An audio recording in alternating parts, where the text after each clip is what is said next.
It's a beautiful day at the beach here in Misawa,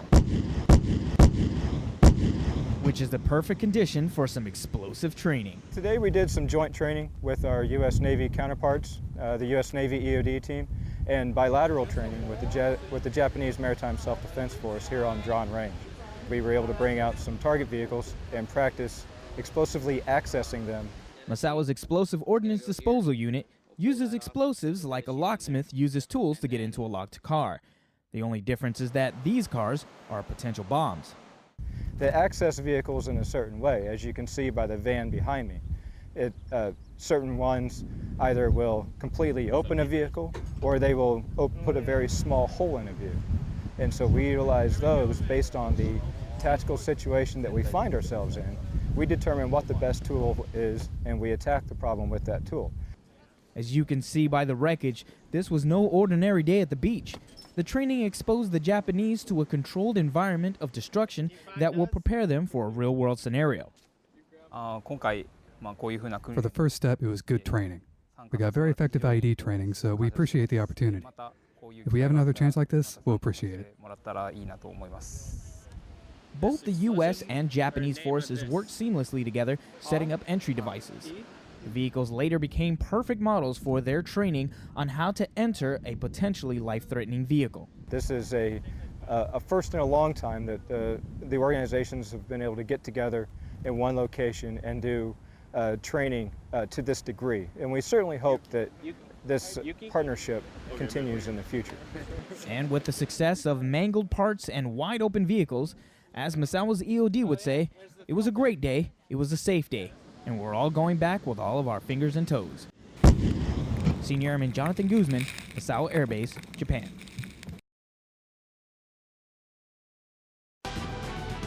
What's up? 1, 2, 3, 1, 2, 3, 1, 2, 3, 4, 5, 6, 7, 8. Hey, this is Bill Bellamy. You are watching AFN Misawa! Yes!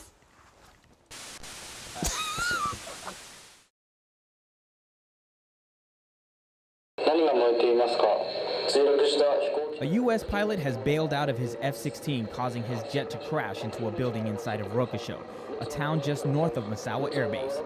The pilot has landed off the coast, stranded and waiting for help. That's how this exercise begins. So the aircraft went down, and 45 minutes later is when we would arrive.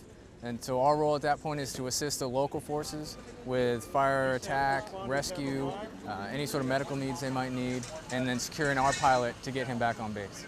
This large-scale exercise started with Aomori's emergency response team arriving quickly on the scene with a police force, joint fire departments, medical teams, and the Hachinoe Coast Guard. All units worked together to save the pilot, several victims from a burning building, and a fisherman who jumped into the ocean as the jet crashed. In the past, an accident like this happened in Okinawa, and so we learned to work together with the Americans immediately. That is the purpose of this training. I thought the Japanese did awesome. They did a great job.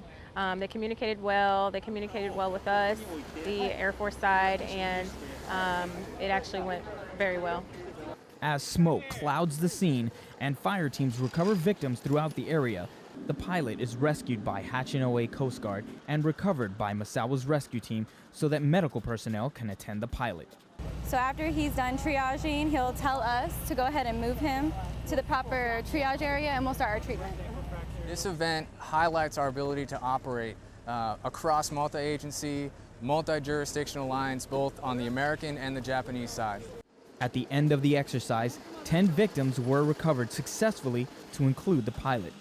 The entire joint team completed their training within 1 hour of the accident, demonstrating that they are able and ready to work together. Senior Airman Jonathan Guzman, Misawa Air Base, Japan.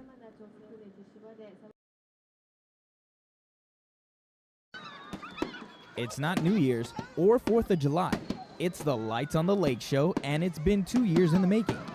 But the real question is, why doesn't Misawa shoot fireworks on our nation's holidays?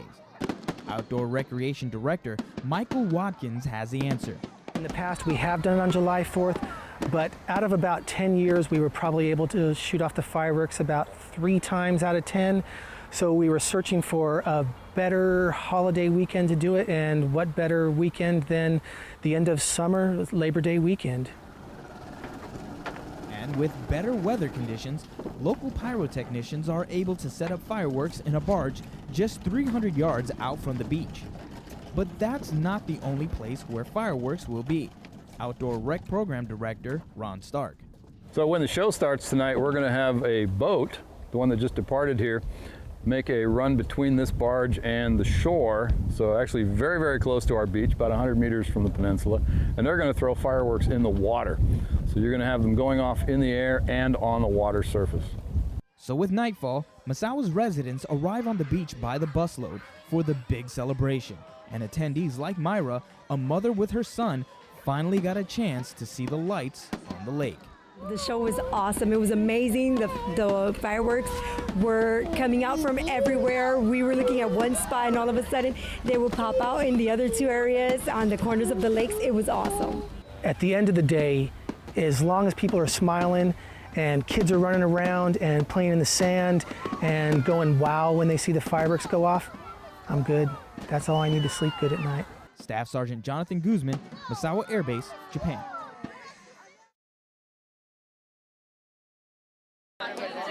Some people like to sleep in on Saturday mornings, but Misawa's athletes can't let a beautiful morning like this go without a run and a few obstacles.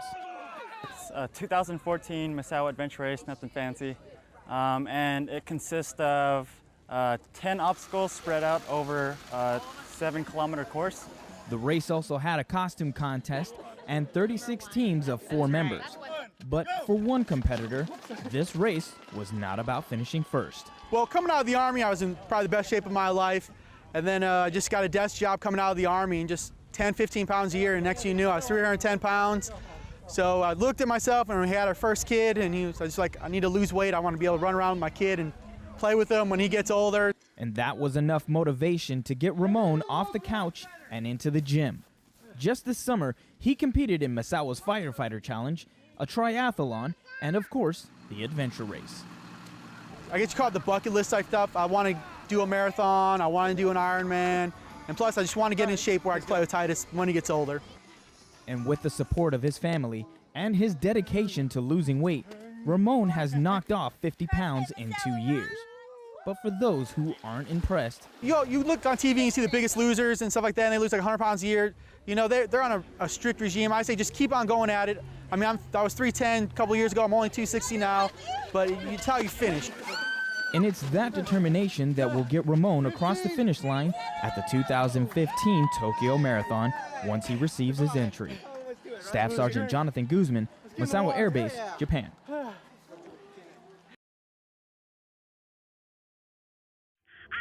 Hey, are you still listening to The Source through your AM radio? You know AFN has a high-def app for that, right? How are you not listening to The Source 1575? AFN 360 can be wherever you are. The AFN 360 app can be downloaded onto your mobile device or streamed on your office PC from myafn.net. You'll be able to hear all your local news, updates, and hit music in high definition. So what are you waiting for, Misawa? The housing community on Misawa Air Base is pretty mild-mannered and friendly. But recently, there's been a new community on the flight line that isn't so friendly and isn't so happy. They're relatively quiet for the most part until the last few days here. It's been getting pretty rambunctious, a lot of noise going on. And that nervous twitch was brought on by Misawa's first annual Civil Engineer Haunted House. But what's even more spooky is that an E4 is in charge. Well, I had a lot to do, a big hand in last year's haunted house, and I had the opportunity to bring it to my squadron, so it was a perfect opportunity. Airman Nalling continued the haunted house tradition with a command of 50 actors from Misawa's CE squadron. They also created this haunting for visitors of all ages. So based on the feedback we got last year, a lot of parents were not upset, but were disappointed that there wasn't a kid theme at the event for the children as well. So we decided to do a trick-or-treating version with the lights on. But as soon as the lights turn off, terror gets into full swing. Marley was down on the floor. I fell. She was down on the floor crying. And like something came out of his head. I shed a tear. I had one tear. I was looking down the whole time. I thought that they was going to be very hard for them to beat last year, but they did a very good job this year. It was really good. It took Airman Nolan 4 months to bring this attraction to life, running the last 2 weekends in October. I just want to take a moment to say thank you for all the volunteers who helped make this possible. You know, without you guys, we wouldn't have been able to do this. And next year, we plan to make it bigger and better. So it seems like Airman Nolan has everything under control here. So from Misawa Air Base, Japan, I'm Staff Sergeant Jonathan Guzman.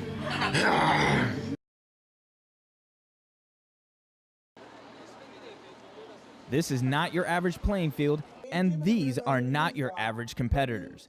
It's Misawa's Bilateral Fire Muster Challenge, and the competition is fierce. Tonight's event was the Fire Muster. It included a Commander-in-Chief's Challenge, a Bilateral Fire Muster, where we competed against the surrounding area fire departments such as Misawa City, Tawada, and Hachinohe fire departments. The event started with the Bells Across America Memorial, a symbolic ceremony for firefighters that have died in the line of duty. Then it was off to the competition. It was a great event. We had multiple events, a firefighter combat challenge relay. We also had a fire truck pool, a bucket brigade event, and a discharge event. Each team demonstrated their speed and strength in every event, even after a few grueling stumbles. No one was hurt, except for maybe the pride of our base's team. It was really great to get out here, see them all, see how great they are. Hopefully we can do more events together. They all did a good job. Congratulations to everyone, especially Misawa City for taking gold. But regardless of who won this Fire Muster Challenge, it was a thrilling start to Misawa's Fire Prevention Week, which was during the first week of October. Monday through Thursday, we're going to be visiting the schools. We're going to even have a mini muster at the youth center. On Thursday night, we're going to have live fire demo at our training areas, and we're going to show our techniques and tactics, how we fight aircraft fires. The week-long event will educate Misawa's community on how to prevent fires at home and how to put out small fires, like an assistant chief at the end of a competition.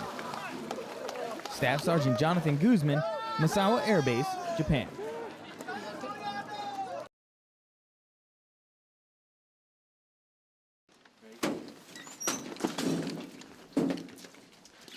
This is not the latest video game promo, nor is it a push to recruit tactical teams for military police.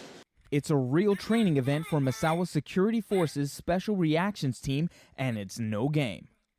For today's scenario, what we did is we set them up saying that we have an unknown threat and the command post, and our mission was to capture it. The scenario is simple but serious. The Special Reaction Team, or SRT, receives an emergency call and 8 team members jump into action, planning and reacting to the situation. This training's very critical. For this mission, for the time we get with these guys, this is another half of their mission that they have to be able to execute in addition to their normal day-to-day security forces mission. So when we do get the training in, it's critical. The SRT unit is made up of volunteers from within security forces, and training is during their off time. So with action like this being rare, what goes through a team lead's mind right before the breach? Just getting to the threat and making sure everybody's doing everything that they're supposed to do and following the order that they were given was the main thing running through my head.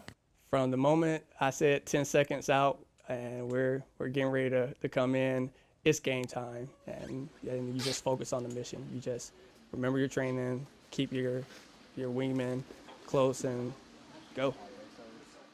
And as the training event winds down, SRT leaders want their airmen to walk away prepared. You have to be open-minded and take what you can out of the training. Not necessarily that there's bad training. You have to always kind of search for the good in it. If you came out of there learning something new, okay, hey, you got something good out of the training. Staff Sergeant Jonathan Guzman, Misawa Air Base, Japan.